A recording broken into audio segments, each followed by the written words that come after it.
കാസർഗോഡ് വാട്സാപ്പിലൂടെ മുത്തലാഖ് ചൊല്ലിയ ഭർത്താവിനെതിരെ കേസെടുത്ത് പോലീസ്.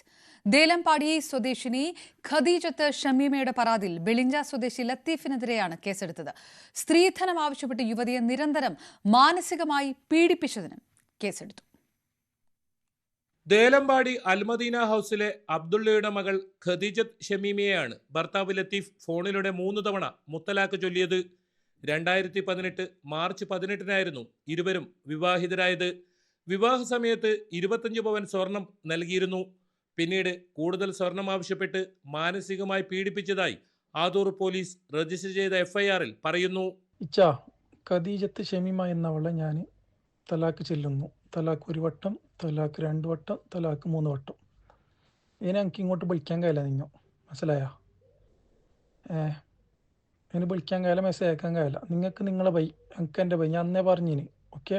ഭാരതീയ ന്യായ സംഹിതയിലെ 85 Muslim woman protection of rights of മാരേജിലെ 3, 4 വകുപ്പുകൾ എന്നിവ ഉൾപ്പെടുത്തിയാണ് കേസ് രജിസ്റ്റർ ചെയ്തത്. ജൂൺ 13 രാത്രി 11:30 മണിക്ക് ലത്തീഫ് അബുദാബിയിൽ നിന്ന് വാട്സാപ്പിലൂടെ ശബ്ദ സന്ദേശം വഴി 3 തവണ തലാഖ് ചൊല്ലി വിവാഹബന്ധം വേർപ്പെടുത്തിയതായി അറിയിക്കുകയായിരുന്നു. വാട്സാപ്പിലൂടെ മുത്തലാഖ് ചൊല്ലിയതിന് ഹോസ്ദുർഗ് പോലീസ് സ്റ്റേഷനിൽ നേരത്തെ കല്ലൂരാബി സ്വദേശിനിയുടെ പരാതിയിൽ പോലീസ് കേസെടുത്തിരുന്നു. മുത്തലാഖ് നിരോധന നിയമം നിലവിൽ വന്നതിന് ശേഷം സംസ്ഥാനത്ത് രജിസ്റ്റർ ചെയ്ത ആദ്യ കേസായിരുന്നു അത്. ന്യൂസ് 18 കാസർഗോഡ്.